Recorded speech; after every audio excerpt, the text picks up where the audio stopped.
I didn't want to make this chapter actually, but there is a narrative in the market that UX is a very creative, easy, and well paying job.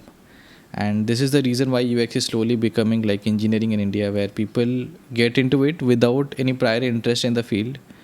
The driving factor is obviously this narrative that it's creative, it's easy, and it's well paying. This well paying part, we'll talk about it in the next chapter, where I'll talk about the UX designer salaries in India. But before that, let me give a reality check of your first UX job. The thing is, people who sell courses will obviously make you believe that UX is your dream job. I also have something to sell. I have a portfolio course on curiosity.in. But I don't believe in the narrative that UX is your dream job, because I'm here to tell you, or remind you rather, that your dream job is still a job, so that you're better prepared for those reality hits you moments. By the way, reality check doesn't mean I'm going to just tell negative things. The reality is there are more positive things to look forward to than negative ones. I don't want you to be only excited, however, about your UX job life. I want you to be both excited and prepared for your UX career. Alright, let's try to see realistically what can you expect out of your first 2 to 3 years of your job life. So you're likely to go through 4 phases of job life: uncertainty phase, growth phase, certainty phase, and displacement phase. I will cover uncertainty phase in slightly more depth than the 3 others, because if you are starting out, this will be your immediate next phase. Other phases will pan out in next 2 to 3 years, so I will cover them in next 2 to 3 years. In uncertainty phase, many things are going to be new. Some things are going to be exciting, some things are going to be overwhelming. In the growth phase, you would be slightly familiar with the rules of the game. You would be making progress, and most importantly, you would be sensing your progress. In certainty phase, patterns will start to repeat. You will get comfort of stability and the discomfort of feeling stuck. And finally, in displacement phase, you would take major career decisions to shake things up or adapt to the situations. Now let's dive into these phases to see how your UX career might start to look like. But before that, this is the 5th chapter in the course, that we have more to go. Please subscribe to the channel. Growing numbers motivate me to put consistent effort into this. I started with intrinsic motivation, but I need some extrinsic motivation to keep going. So please subscribe to the channel and don't miss a video. There are 35 more chapters to go. There will be more content coming up, not just this course. So consider subscribing. Thank you. So first up is uncertainty phase. As soon as you land a new job or move to a new city, you land into this phase. Here, few things will be exciting, few things will be overwhelming, and few things will be shocking. Let's look at some overwhelming things first. You will be new to working in a team. So far, you have been learning to design on your own. It was a single player game. Now it will become a multiplayer game. You will be coordinating with your peers in design. You will be presenting to design leadership. You will be brainstorming and presenting to product management. You will be understanding constraints in development from developers. All these will be unfamiliar, but there will be some people to guide you, so don't worry too much. Now, office life is also going to be new to you. You will find corporate rules slightly more restrictive than college life. You will be assigned a routine, which may be something you will have to adapt to.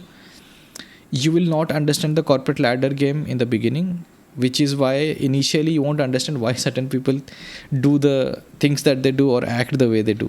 You will be learning not just design and corporate life, but also the domain your company is in. This can be a little tough in the beginning, as people around you will be throwing jargons like UAT, prod, ticket, Jira, ABC, XYZ, LIT, whatever. Right? This will confuse you and it will probably scare you at times. What will also confuse you is people will give you direct instruction to do things, and you're likely to not understand how your work fits into the bigger picture, because you initially won't be able to comprehend that bigger picture. And by bigger picture, I mean the domain that your company is in here. Now, with time, you will obviously get it. Everyone gets it with time, so you will also get it. Nothing to worry. And once you get it, you will also start throwing words like UAT, prod, Jira, ticket, DTC, XYZ, LIT, whatever. Right? But initially, you will go through this confusing phase. And also the fact that you are new to the city, the challenge of living on your own will be an additional adventure, and you will have to figure out your stay. You will have to figure out your commute. There will be new problems every now and then.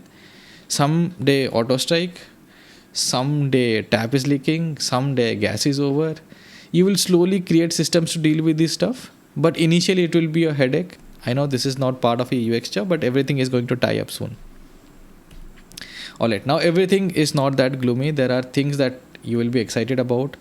You are new to the city, you will find new people to meet, new cities to travel around, new places to visit, new food to try, new to money. So you will finally buy those dream gadgets, that dream bike, that dream dress, that dream watch. You can also afford experiences like live music, live comedy, adventure sports, and not just fun. You will get new lessons as well, lessons on how a team of designers work, lessons on design that's contextual to your work, lessons on life from seniors and mentors and many other people, right? So apart from things that excites you, there will be things that will also shock you. You might have been following ideal design process in your personal projects, but in corporate you will get to see the practical design process. You will see steps in design process missing. You will see how time constraint limits ideation. You will see how decisions on design that doesn't make any sense to you are taken. You will see tasks that are so direct there is no room to experiment. And there will also be tasks that are so vague that you won't know which direction to take and you will feel a little confused. What might also shock you is the corporate culture. It's not as bad as it sounds. First of all, that will shock you because you will find there are festive celebrations, surprise gifts, wild parties, expensive outings, and so much more. One thing that might also shock you is people, not just all people, but a very small number of people who are outliers. These are extreme kind of people who are extremely serious about works, people who are extremely chill about work, people who are extremely multi-talented, people who are extremely good at illustration, people who are extremely good at animation, and so on. So you will find those extremes and those outliers also, and that might also shock you. Next is growth phase, which is personally my preferred phase to be at, but it is not always possible to stay at the growth phase all the time. But once you get used to the new systems, because initially everything is just new to you, as you get used to them, things will settle down a bit, but some figuring out still needs to be done. In the corporate ladder game, you would have understood the game a little bit. Now you would be getting better recognition, probably more responsibility, more influence in the system, more salary maybe. And in design, you would have figured out your ways of working. You would have understood your point of contacts. Whom do you need to ask for what kind of help? You would be more productive at work as you would now know the design system, the files and the file structure, the point of contacts, the urgency of projects, and so on. The growth phase is a building phase. There is less uncertainty. There is slight comfort, yet enough challenge to play with. Building new things, acquiring new knowledge, upskilling, all of this is something you can sense in this growth phase. But with time, you move into the next phase, which is called the certainty phase, or I like to call it the certainty phase. This is where things become stable and predictable. Now, very few things will surprise you or excite you. In the corporate game, now you have seen enough of those quarterly outings, right? You have seen enough of those old men acting young in parties. You have got enough t-shirts with those one-liner and a logo slapped on it. You have seen enough of those Kaju Katlis in Diwalis, and you knew hard work always pays, but now you know how much it pays, right? You have figured out what matters for your hikes and promotion, but then there are factors that you cannot control. So you start slowly giving up on things. And then that drive to excel starts to go down, which was initially there when you joined the company or when you were in the growth phase. That starts to go down a bit. There is a new AI workflow in the market. The younger you would have jumped on it and probably tinkered around and see what is happening and what can we do, how can I use it, and so on. But this newer you, which is in the certainty phase, will be thinking and will be asking this question, ki, why? Why should I go and, play around with this? Because if that less diligent guy who got 8% hike, and then I am this very diligent guy who works my ass off, only got 9% hike, 1% more than that other guy, there is clearly a diminishing return on effort, and you would be questioning, why should I break my back to get that extra 1% only, right? Earlier, growth and money both were your rewards, and in this phase, you cannot sense your growth because you're evaluating all effort investment only on its potential cash return. You're not looking at experiences, you're not looking at growth in any other direction. You're looking at only the return of investment in terms of money, and that's why there is an issue with sensing growth in this particular phase. But the thing is, you have found your groove, systems have been built, you now understand that 5-6 types of problem that comes to you regularly. So there is a pattern, and you have process built for them to deal with those problems. A small part probably needs a bit of creative thinking, but most part needs your diligence in operation, and most energy goes into executing and handling stakeholders right now. And you are thinking whether UX is still a creative job as it was promised by some marketing guy trying to sell you the course, right? And similarly, this is job and design. Similarly, in social game, you have explored the city probably by then in 2-3 years. There are 20 must try foods and you have tried them all. There are 20 must visit places and you have probably visited them all. Mountains with snow, mountain without snow, sea, lake, river, everything you have traveled. You have got that phone that you wanted, that bike that you wanted, that dress that you wanted. You have some disposable income right now, but there is no real good reason to dispose any of it. No more meeting new people because you have got the gang and have found your peace, which is actually good. It is not a bad thing as I'm saying it in a flow. Don't think that finding your peace is a bad thing. This is the certainty phase. It's obviously not that bad. There is stability, there is peace, but there is also that feeling that you are stuck in your career. In first 2 years, you probably had 2000 pieces of learning, but in this particular phase, the certainty phase, probably in the last 6 months, you would have learned only 4-5 things. And with that stability, peace and slowdown, you enter to the next phase, the displacement phase, the last phase. Actually, this is a circle. You move from displacement phase and you enter probably again the growth phase, uncertainty phase, and so on. But anyway, the next phase is displacement phase. Here you had a past of growing fast and a present of slowing down. Correct. Now you have to make a choice, and that choice will make your future. You have 3 choices: stay, change, or move. You can stay in the same situation if you are okay with how things are. Maybe there is enough adventure in other part of your life and you don't want more drama in your career or the job part of your life. Maybe there is a promised payoff in the future. Maybe there is a bond. Maybe you are afraid of change. Maybe there is enough growth already happening. Maybe you are optimistic. Maybe you are comfortable. Maybe you are unmotivated. Maybe the alternates aren't good enough right now.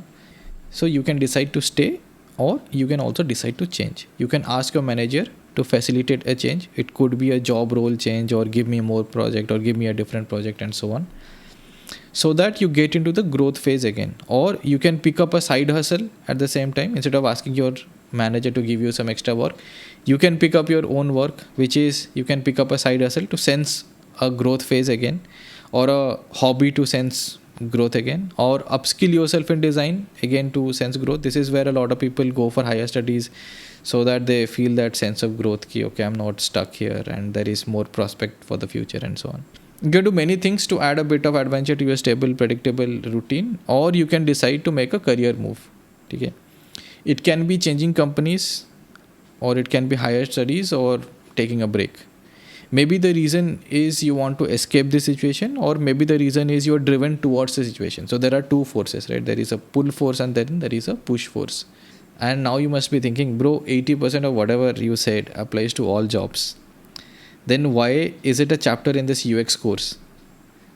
That's the point. Your UX job is still a job. It has to be like 80% of it has to be like every other job. Yes, it's a creative one, but not all projects are going to be creative all the time. Yes, it's well paying, but there are also other alternatives which are probably more well paying. It's not even easy to get a UX job anymore. Not just UX, any job in tech and product, in fact. Openings are less and skilled applicants are too many. Then every other job, be it data analytics, product management, front-end development, back-end development, there are so many other well-paying jobs as well, right? So every other job opportunity is similar to design for you if you don't have a drive towards it right now, right? In fact, most of them, they are actually most of the time more well paying than a design job. Obviously, terms and condition applied. We'll talk about it some other day. But in general, development, product management, they are more well paying than design in general. Okay. So if you do not have an intrinsic motivation towards design, why bother getting into design? You should probably take advantage of this slow job market to think this through and explore alternatives. Maybe there is something that suits your need better. Now you have a framework to explore other avenues as well. Try to get hold of senior from college or people active on LinkedIn and understand their field, be it product management, development, analytics, whatever. Ask them questions using the framework that I just told. There are 4 phases, right? So try to get some questions in each phase so that you get an understanding of how your career might look like, not just the first part of your job, right?